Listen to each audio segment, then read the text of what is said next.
Hello, আসসালামু আলাইকুম। আজ আমি লাউ ভাজি করব। তো লাউগুলো সুন্দরভাবে কেটে ধুয়ে পরিষ্কার করে নিয়েছি, কুচি কুচি করে কেটে নিয়েছি।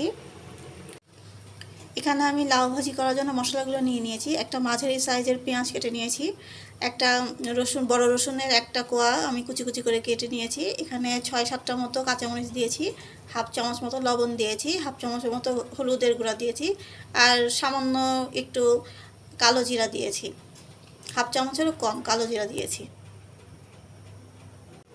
এখন আমি লবণটা দিয়ে লাউটা সুন্দরভাবে মেখে নেব, মেখে ভালোভাবে চিপে নেব, পানিটা ঝরিয়ে নেব। লবণটা আমি দিয়ে দিয়েছি, এখন এভাবে মেখে নেব। মেখে লাউয়ের মধ্যে যে পানি বের হবে সেই পানিটা আমি চিপে ফেলে দেব। লাউটা আমি মেখে নিয়েছি, এখন খুব সুন্দরভাবে এভাবে আমি চিপে ফেলে দেব পানি।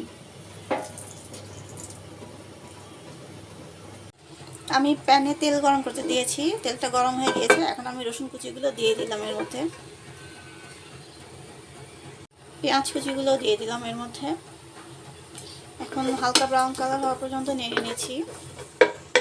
ব্রাউন কালার হয়ে এসেছে, এখন আমি এর মধ্যে কালো জিরাটা দিয়ে দিচ্ছি। কালো জিরা দিয়ে হালকা ভেজে নেব।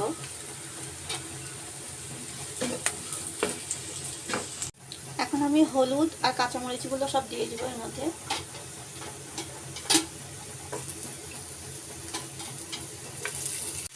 এখন আমি কুচি করে রাখা লাউগুলো এর মধ্যে দিয়ে দিচ্ছি সব।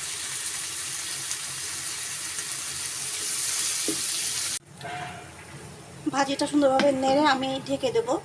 লাউ দিয়ে পানি বের হবে, এটা স্বাভাবিক। লাউ আর পানি দিয়ে লাউটা সিদ্ধ হবে।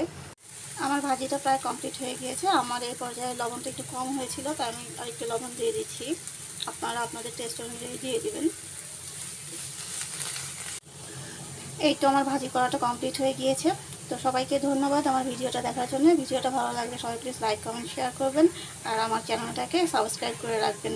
আসসালামু আলাইকুম।